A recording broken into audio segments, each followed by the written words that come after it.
Musik apa sih hukumnya? Apa dulu musik tuh? Antum kenali dulu. Apa dulu musik? Jangan-jangan ribut masalah musik, antum sendiri nggak kenal musik. Antum menghukumi musik, handphone antum sendiri banyak musiknya. Ringtone, tone itu kan musik. Begitu bunyi, musik itu haram. Bunyi, tending gitu kan? Masya Allah. Assalamualaikum warahmatullahi wabarakatuh.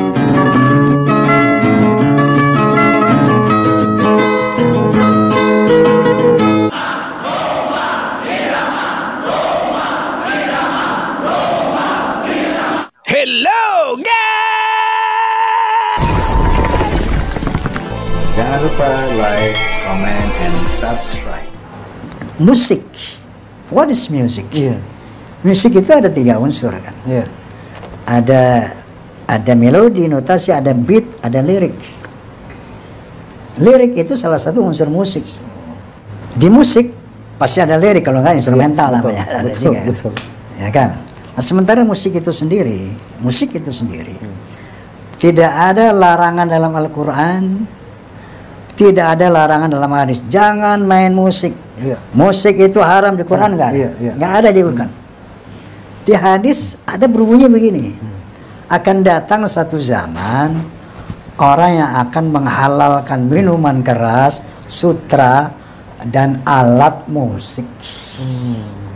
Tidak ada sesuatu yang khusus dari Nabi Sallallahu Alaihi Wasallam. Alat musik atau musik itu haram, nggak ada. Secara berdiri sendiri. Musik itu haram, nggak ada.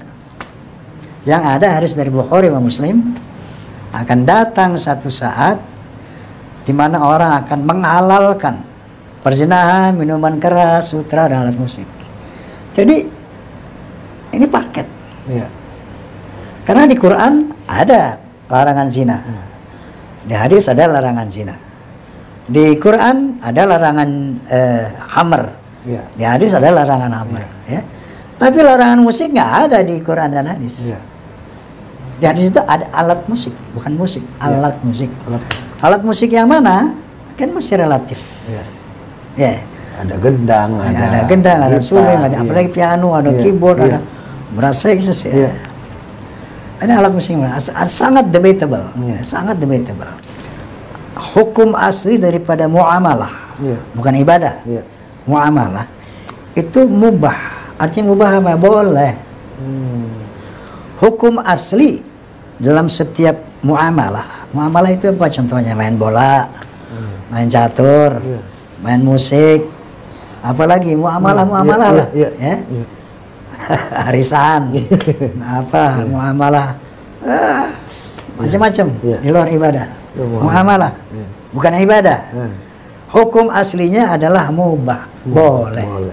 Illa ayadulla dalilun atari, kecuali ada hal-hal yang haram di situ.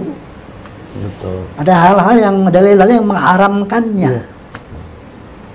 Contoh, main catur mubah, tapi begitu lu taruhan haram. Main bola mubah, begitu zuhur lihat, asar lihat, maghrib lihat haram. Taruhan haram. Jadi ada mengatakan, gue mau tinggalkan musik karena apa? Musik banyak haram. Oke, mau kemana? Mau dagang. Apakah di perdagangan nggak ada setan? Betul. Di musik nggak mau, banyak setannya. Oke, mau jadi pegawai negeri. Apa jadi pegawai nggak ada setannya? Betul. Kalau gitu mau nganggur aja, lebih banyak lagi setannya orang nganggur. Betul. Yang penting jangan jadikan musik ini satu media yang membuat orang menjadi rusak mentalnya, menjadi rusak akhlaknya, menjadi rusak iman. Itu aja. Masya Allah, masya Allah. Orang terhibur, coba rasakan. Anda kalau dihibur gimana? Jiwa tenang, stres-stres hilang. Waduh, itu kan pahala. Betul. Masalah musik itu apa sih? Musik adalah dari satu alat yang dikeluarkan bunyi sehingga membentuk satu irama yang saat ini Anda dengar. Boleh batu, boleh bambu, boleh apa saja. Angklung kan dari bambu yang dirapikan, kan sampai dung dung dung dung dung. Gong dan sebagainya adalah dari besi yang berbunyi. Kemudian tidak ada dalil dari hadis Nabi yang sah yang menentukan tentang alat musik kecuali satu hadis. Sayyidi ala ummati yuhilluna al-khirra wal khamra wal ma'azif. Akan datang pada umatku, mereka itu menghalalkan al-hir, perzinaan, wal khamra, dan minuman keras. Wal ma'azif, dan alat-alat yang melalaikan. Para ulama membaca hadis tidak membaca begitu saja, mikir. Coba, kalau zina haram atau tidak? Jelas. Maka yang mengharamkan zina dosa besar, keluar dari iman. Yang menghalalkan zina, jelas. Jadi dalil pengharaman zina dari Al-Quran jelas. Wala taqrabu zina dan seterusnya. Khamr, innamal khamru maisir, jelas dalam Al-Quran. Cuman ma'azif yang belakang ini tidak pernah ada larangan sebelumnya. Tapi dalam hadis ini adalah termasuk bagian yang seolah-olah dilarang, kan begitu? Ada paham atau belum? Ya. Kalau khamr jelas, zina jelas. Tapi yang belakang ini tidak. Tapi kenapa ada di sini ini? Para ulama mencermati. Ini ada di sini karena biasanya zina dan minuman keras ada ininya. Paham tidak? Jelas? Ada apanya? Ada musik yang ini. Maka yang jelas diharamkan adalah musik yang menjadi ciri khas pezina dan pemabuk. Ini kalau sudah menjadi ciri khasnya, model lagunya, iramanya, setiap dikumandangkan langsung teringat mabuknya. Ini kan ulama membahas begitu. Sehingga yang da'bul fusak, model musik yang menjadi kebiasaan orang fasik. Ternyata tidak semua musik haram. Bukti ada rebana dihalalkan. Kalau ada seorang perempuan, ini nadartu ya Rasulullah, lau sallamakallah an adriba dufa ala ra'sik. Ya Rasulullah, aku bernadar kalau kamu selamat, aku akan mukul rebana di atas kepalamu. Nabi mengatakan, aufi minadrik, silahkan. Nabi mengizinkan. Musik atau bukan? Musik. Jadi, bagi orang yang mengatakan musik haram, buat Anda, silahkan. Tapi, yang mengatakan musik ini boleh harus ada aturannya. Tentunya itu nanti, lihat, kalau bicara tentang lagu-lagu, ini perlu membahas 5 hal. Saya belajar fikih. Saya bukan nyomot fatwa begitu. Saya belajar fikih. Kalau bicara tentang alat musik, harus 5 hal yang dibahas. 1, hukum menyandungkan syair. Syairnya harus benar. Yang kedua, siapa yang menyandungkan? Bukan perempuan lenggan-lenggan di depan pakai ya, harus ada aturannya. Siapa yang menandungkan? Kan harus jelas. Terus, kapan waktunya? Orang lagi tidur nyanyi qasidah. Ganggu orang, ya? Di mana tempatnya? Tempat minuman keras baca Allahumma sholli ala. Ini. Kemudian di saat dibarengi yang kelima dengan alat ini bagaimana? Jadi jangan halal haram. Ini kalau rentetan hukum. Saya bukan ceramah aslinya, saya belajar fikih saya. Jadi saya jelentrehkan semacam itu. Baik. Jadi musik secara umum adalah asalnya adalah sesuatu yang diperkenankan, mubah, kecuali yang menjadi ciri khas. Ciri khas itu setiap kota berbeda. Anda mungkin masuk sebuah hutan belantara, di sana ada alat musik. Dan alat musik itu hanya digunakan untuk memacu orang agar misalnya semangat berperang, genderang dan sebagainya. Atau apa? Maka Anda kalau menjadi orang yang mengatakan alat musik haram, silahkan. Anda sangat bagus, karena banyak alat musik juga menjadikan lalai, betul. Tapi kalau ternyata Anda termasuk yang menghalalkan, harus ada rambu-rambunya dong. Makanya saya tidak akan mengatakan langsung mutlak haram. Karena setelah saya amati tidak mutlak haram. Tinggal ini model musik seperti apa. Nah kalau sudah menjadi musik ciri khasnya, mohon maaf orang buka aurat, mabuk dan sebagainya, ya jangan. Adapun alat musik seperti biola, trompet, yang ada di zaman dulu, gitar, maka ada beberapa hadis yang mengejek, mengecam. Contohnya, min mazamiris syayatin, seruling itu adalah seruling setan. Tapi setelah diteliti oleh Syekh Yusuf Al-Qaradawi, Ikatan Ulama Dunia, pusatnya di Qatar, kata beliau, bukunya sudah diterjemah ke bahasa Indonesia, nama penerbitnya Gip Gema Insani Press Jakarta. Di situ disebutkan hadis tentang larangan alat-alat musik, hadisnya dhaif, tak bisa dijadikan dalil hukum. Kesimpulan beliau bahwa hadis tentang musik itu, lihat dulu musiknya. Kalau musiknya baik maka boleh, tapi kalau syairnya tak baik tak boleh. Yang contoh yang baik, lagu Opik, Tombowati, Ono 5 Pekarane, lagu Amahir Zain, Barakallahu lakuma wa baraka alaikuma wa jama'a bainakuma fi khair. Tapi kalau sudah lagu Cinta Satu Malam, Kucing Garong, Keong Racun, itu tak ada. Yang kedua, antum mesti bedakan hukum dengan sikap hukum. Itu berbeda. Hukum dengan sikap hukum. Kalau antum ditanya hukum, antum mesti jujur. Gak boleh antum ambil sesuai selera antum aja. Yang pengen saya begini, itu sampaikan. Yang menurut Nabi padahal benar, antum tutupi karena hanya jamaah ikut keinginan antum. Itu gak boleh. Dosa itu antum. sikap hukum itu beda. Misal, ada hukum, saya beri contoh nanti saya teruskan ke musik ya. Ada hukum misalnya untuk sujud nih, setelah i'tidal. Ya, hukumnya ada dua secara umum. Yang pertama adalah sujud dengan menggunakan lutut dulu. Itu ada di Abu Daud nomor hadis 838 dari Wa'il bin Hujur, posisi paling kanan sebelah bawah. Baik, yang kedua, ada menggunakan telapak tangan. Di telapak tangan dulu, baru lutut. Ya, itu ada di Abu Daud kitab yang sama, nomor hadis 840 dari Abu Hurairah, posisi paling kiri sebelah atas, sampai 841. Cuman beda dua nomor. Ini yang disebut hukum. Jadi kalau Anda tanya bagaimana hukumnya, ini dua alternatif yang diajarkan oleh Nabi. Singkatnya ada kemudahan. Anda kalau ingin menggunakan lutut boleh, ingin menggunakan telapak tangan boleh. Karena kita sujud memang hanya menggunakan satu di antara dua itu. Itu artinya kemudahan. Rumus fikihnya disebut al-jam'u wa taufiq.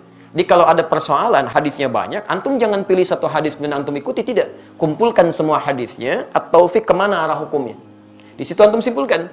Sampai Ibnul Qayyim al-Jauziyah menulis kitab sifat salat Nabi, beliau menyimpulkan saya pilih yang pakai lutut. Syekh Muhammad Nasiruddin Al-Albani menulis kitab sifat salat Nabi, memilih menggunakan telapak tangan. Jadi kalau antum ngajinya menggunakan kitab sifat salat Nabi Syekh Al-Albani, pasti pakai telapak tangan itu. Lihatnya. Kalau antum baca kitab Syekh Ibnul Qayyim al-Jauziyah, Masya Allah, akan menggunakan lututnya. Nah, dua-duanya dipraktekkan. Nah, jadi kalau antum menggunakan lutut benar, menggunakan telapak tangan benar, yang salah itu ya menggunakan selain keduanya. Bisa pakai kepala duluan gitu kan? Itu kan keliru. Ya. Dan di antara yang pakai kepala duluan belum apa-apa sudah rame gitu kan? Lihat orang pakai telapak tangan disebut ini salah nih, yang benar pakai ini. Mungkin antum ngambil salah satu aja. Dan yang tidak tepat ketika Anda mengajarkan pakai telapak tangan atau pakai lutut, Anda mengatakan ini yang lain salah nih, yang benar pakai ini. Hadisnya dhaif. Antum berani mendaifkan Syekh Ibnul Qayyim al-Jauziyah, antum siapa? Kan? Antum mengatakan yang pakai telapak tangan salah. Antum di mana makamnya Syekh Al-Albani? Jadi jangan sampai kita yang belum tentu hafal hadisnya jadi pada rame. Hadisnya aja nggak tahu gitu kan? Ya itu hukum. Adapun sikap hukum itu pilihan antum terhadap hukum. Antum bersikap ingin menggunakan lutut silakan. Bersikap ingin menggunakan telapak tangan itu silakan. Itu nggak ada masalah di sini. Jelas di sini? Nah sekarang dari pemahaman ini, mari kita tarik kepada pertanyaan tadi. Musik apa sih hukumnya? Apa dulu musik tuh? Antum harus kenali dulu. Apa dulu musik? Jangan-jangan ribut masalah musik, antum sendiri nggak kenal musik. Antum menghukumi musik, handphone antum sendiri banyak musiknya. Ringtone, tone itu kan musik. Begitu bunyi, musik itu haram. Bunyi, ting-ting gitu kan? Masya Allah. Haram semua tuh di HP antum tuh. Antum harus kenali dulu apa itu gitu kan? Musik itu segala suara yang menghasilkan irama. Ingat ya, kami alhamdulillah saya sampai S2 itu spesialis saya di bahasa Arab. Saya senang tafsir Quran. Saya sangat cinta Quran ya. Dan alhamdulillah untuk memahami Quran saya harus paham bahasa Quran. Maka saya belajar di bahasa itu. Dan turunannya nanti ada pembahasan tentang syair. Yang di syair itu salah satu subbabnya pembahasan tentang musik. Karena unsur dari syair itu musik. Salah satunya. Musik segala suara yang menghasilkan irama. Jadi setiap suara menghasilkan irama itu disebut dengan musik. Jelas di sini? Ini dibagi dua nanti. Ya. Yang pertama, ada yang tidak menggunakan alat. Jadi suara. Dan orang Arab sudah terbiasa tentang itu. Maka ketika mereka membuat syair, di antara unsur syair itu salah satunya musik. Kalau antum belajar jurusan bahasa Arab, berbicara tentang syair itu pasti itu akan belajar itu. Di antaranya ada irama, musik di situ. Kalau diturunkan ada 16 rumus, disebut dengan bahar di ilmu arud. Ada bahar tawil, ada madid, ada rajaz, ada macam-macam. Dari sejak zaman jahiliyah sudah ada. Jadi begitu mereka bikin syair, tidak ada irama musiknya, itu disebut aib musiknya. Aib syairnya, celah. Bukan syair yang fasih. Ya, tawilun lahu dunal buhuri fadailu fa'ulun mafa'ilun fa'ulun mafa'ilu kifanat kimin dzikra habibin wa manzili bisaqtil wa bainad dakhuli fahawmali. Selalu ada iramanya, membedakan satu dengan yang lainnya. Nah, pada yang seperti ini bahkan turun ayat Quran. Saya ulang ya, bahkan surah khusus yang membahas tentang kebiasaan mereka. Surah ke-26 disebut asy-syu'ara. Asy-syu'ara itu jamak dari kata syair yang berarti pemusik, penyair. Enggak pakai penyair. Itu penyair. Saya ulang ya, penyair. Jamaknya asy-syu'ara. Tayyib, kalau antum baca nanti dari ayat 224 sampai ke ujungnya, singkatnya apa? Ada kebiasaan-kebiasaan mereka ketika ayat turun dicela oleh Quran. Dicela oleh Quran. Wasy-syu'ara'u yattabi'uhumul ghawun, dan para penyair itu seringkali menghadirkan hal yang tidak bermanfaat. Wa hum fi kulli wadin yahimun, ada yang datang ke lembah-lembah nyari inspirasi sehingga ibadah ditinggalin. Datang ke lembah, jadi apa Pak? Dari ilham. Kan ilham tetangga Bapak. Oh enggak, saya yang di sini. Jadi itu, dari inspirasi, nulis macam-macam. Sehingga maaf, kebaikan-kebaikan diabaikan. Kan sholat tertinggal, macam-macam tertinggal. Zaman jahiliyah banyak yang begitu. Sehingga ketika zaman Islam dibedakan. Yang seperti ini nggak ada banyak manfaatnya. Bahkan ada yang menuduh Nabi SAW, ada yang menyerang Nabi dengan syair. Banyak. Ada Zuhair bin Abi Salma sebelum dia tobat, nyerang Nabi itu. Disebutkan begini, dan sebagainya. Apa yang terjadi? Sisi lain, banyak juga penyair Muslim. Di antaranya Hasan bin Sabit. Hasan bin Sabit bahkan langsung disebut sebagai syairun Nabi. Seorang penyair yang membela Nabi SAW. Jadi begitu di sudut sana mencela Nabi, di sini kemudian membalas dengan membela Nabi SAW. Dan tidak sedikit pembelaan itu dihasilkan lewat syair. Yang seperti ini langsung disanjung oleh Quran. Illal ladzina amanu, kecuali para penyair yang beriman kepada Allah Subhanahu wa taala. Yang dengan syairnya dijadikan untuk membela Islam dan mengangkat nilai-nilai kebaikan. Jelas sampai sini dulu? Ini sisi yang pertama. Jadi Anda bayangkan, Anda mesti fair di sini. Ada ayat yang mencela keadaan tertentu, ada ayat yang kemudian mengangkat nilai kebaikan di situ. Jelas? Bahkan Nabi SAW pernah kemudian meluruskan ketika seseorang memuji Nabi untuk mengkultuskan. Jangan sebutkan itu, sebutkan yang lain. Dan Nabi SAW ketika pulang dari perang Tabuk pulang, itu disambut dengan syair. Dan beliau diam. Tala'al badru alaina min thaniyatil wada'i, ya wajaba syukru alaina, mada'a lillahi da'i. Dan antum ada yang kemudian membuat dengan musik-musik kasidah itu. Itu asalnya kan itu syair. Ya, dari madid rumusnya. Tala'al badru alaina min thaniyatil wada'i, wajaba syukru alaina, mada'a lillahi da'i. Ada semuanya di situ. Ya. Sampai orang Arab itu bukan, jangankan masalah seperti itu, lihat binatang, lihat macam-macam, itu memang itu Masya Allah, itu langsung bisa bikin syair. Refleksnya syair. Itu lihat burung aja, burung bulbul lompat-lompat bikin syair. Al-Asma'i pernah bikin, cuma gara-gara burung bulbul lompat ke dahan-dahan bikin syair. Sautu safiril bulbuli hayyaja qalbi thamini al-ma wa zahru ma zahri lafdhul muqali fa anta yasridi wa sayyidi wa maulani fakam tajumuni ghajirin uqalqali qataftuhu min wadatin fi hadha ar-rajuli faqala la faqad ghada muharmili wal walad wali yawaidani faqultu la tuwalbili fabayyinul lu'ali qalat law hina kadha in hadithul muqali kahatan kakailali tabtabi ada semuanya. Dia bikin itu. Dan dalam suasana membikin itu Nabi biasa saja. Jadi ketika buruk dicela oleh Nabi, ketika baik didiamkan oleh Nabi. Maka dari sini ulama sepakat dalam persoalan syair, musik yang berasal dari suara. Awas ya, berasal dari suara itu terbagi pada dua bagian. Ada yang dicela sampai tingkat keharaman ketika menjauhkan dari Allah Subhanahu wa taala, membuat diri lalai, makruh dengan kalimat-kalimat yang tidak pantas dan yang haram. Jelas?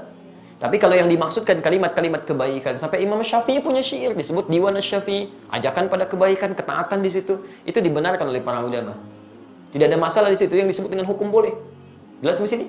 Jadi pernyataan saya jangan di framing gitu kan, jangan dipotong seakan-akan Ustaz dibolehkan ini. Kata siapa? Saya nggak pernah membolehkan itu.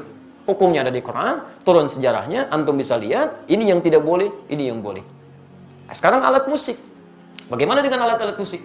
Antum bisa perhatikan kalau munculkan hadis-hadisnya, ada yang langsung dicela, bahkan didekatkan dengan zina. Kan? Allah akan datang di masa nanti orang-orang menghalalkan zina, menghalalkan khamar dan menghalalkan alat-alat musik, gitu kan? Pernah dengar hadisnya? Tayyib, itu apa yang dicela? Hal-hal yang bisa menyesatkan kita kepada keburukan, yang menjauhkan dengan Allah Subhanahu wa taala. Bahkan disebutkan oleh Nabi, seruling itu bagian dari panggilan setan, gitu kan? Karena ketika dia digunakan banyak orang maksiat di situ. Ya, minum khamar, ada yang mabuk-mabukan, ada yang berzina, ada yang macam-macam. Silahkan cek ya, silahkan antum cek. Setiap kali menemukan musik di tempat-tempat yang tidak baik, pasti turunannya maksiat.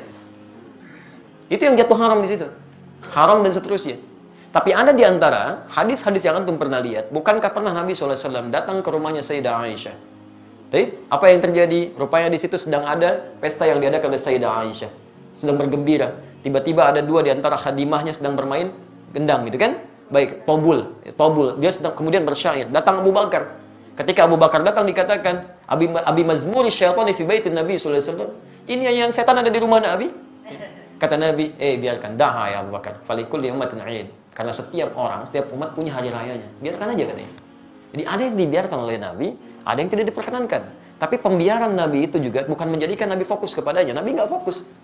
Nabi nggak pernah misalnya fikirin itu, nggak pernah nikmati itu. Jadi beliau biarkan, tapi beliau nggak mencela. Jelas di sini? Ini menunjukkan bahwa pada hakikatnya Nabi tidak mengutamakan tentang musik itu. Yang walaupun itu dibenarkan sebagian yang tadi itu. Tapi kemudian beliau tidak hindarkan karena dikhawatirkan nanti umatnya malah fokus kepada hal demikian. Jadi ada yang dibenarkan oleh Nabi, tidak seketika dilarang dalam sifat-sifat yang seperti tadi. Adapun yang tadi alat musik yang lain, yang digunakan pada sesuatu yang maksiat, yang tidak baik, itu yang dihukumi haram oleh agama. Dan pada hakikatnya alat itu nggak ada hukumnya. Alat benda nggak ada hukumnya. Saya mau tanya, apa hukumnya golok? Apa hukumnya pisau? Nah, antum belajar usul fikih dulu. Hukum itu tidak melekat pada benda. Hukum itu melekat pada amalan. Ingat, pada amal, bukan pada benda. Golok digunakan untuk apa? Kalau digunakan untuk sembelih hewan korban, maka hukumnya dia halal. Tapi kalau digunakan untuk, nah ini poinnya, misal ancam orang, bunuh orang. Saya kemarin ke Bali, Masya Allah ya. Begitu turun dari rumah makan, ada seorang, Ustaz, mohon Ustaz untuk makan hari ini aja, untuk makan hari ini aja. Tapi yang dipegang, golok, kemudian pisau, ditutup, bagi dihadapkan ke kita. Begini Ustaz, tolong untuk makan hari ini. Masya Allah. Itu luar biasa kan? Itu luar biasa, dia meminta dengan cara yang tidak elok gitu kan. Walaupun kita paham maksud dia butuh sesuatu, tapi dia katakan, ini loh pisau saya, ini golok saya gitu kan. Itu nggak boleh seperti itu, haram hukumnya golok digunakan demikian. Jelas ya? Baik, jadi teman-teman, ketika saya ditanya hukum, saya jelaskan inilah hukumnya begini. Tapi kalau Anda tanya saya, apa sikap hukum saya? Kalau saya menjauhi itu, saya jauhi gitu kan. Saya tinggalkan, saya jauhi, sekalipun saya paham teorinya. Dan dari situ saya paham, orang barat mengambil rumus-rumus musik dari situ. Saya sampai hafal saya rumus gitar, rumus piano saya hafal, karena mereka ngambil dari situ, saya pelajari itu. Tapi saya nggak pernah main begituan. Apakah kalau kita menghafal sesuatu, kalau lantas disebut saya membolehkan? Belum tentu. C, D, F, G, A, B, C, D, F, C, D, F, G, D, F, G, A, B, C, D, A, B, C, D, F, G, A, F, G, A, B, C, D, E, B, C, D, F, G, A, B, B, C, D, B, C, D, A, B, C, D, A, B, C, D, A, B, antum aja belum tentu tahu tuh. Jadi kita membaca sesuatu bukan berarti kita masuk di dalamnya, tidak gitu kan. Untuk merumuskan rumus hukum yang boleh, yang tidak boleh. Antum mungkin biasa, tapi bagaimana dengan orang-orang yang profesi di dalamnya? Ada yang mengajar begini, ada yang begitu. Saya mesti berikan pendalaman hukum seperti ini. Tapi sikap saya seperti ini. Jelas di sini? Baik. Antum boleh tidak sepakat, tapi jangan sampai ketidaksepakatan itu menjadikan kita harus saling mencela. Itu nggak boleh. Nggak boleh. Dalam tidak sepakat pun nggak boleh mencela. Apalagi dalam hal sepakat, kan? Baik. Alhamdulillah. Jelas di sini? Sallallahu alaihi wasallam.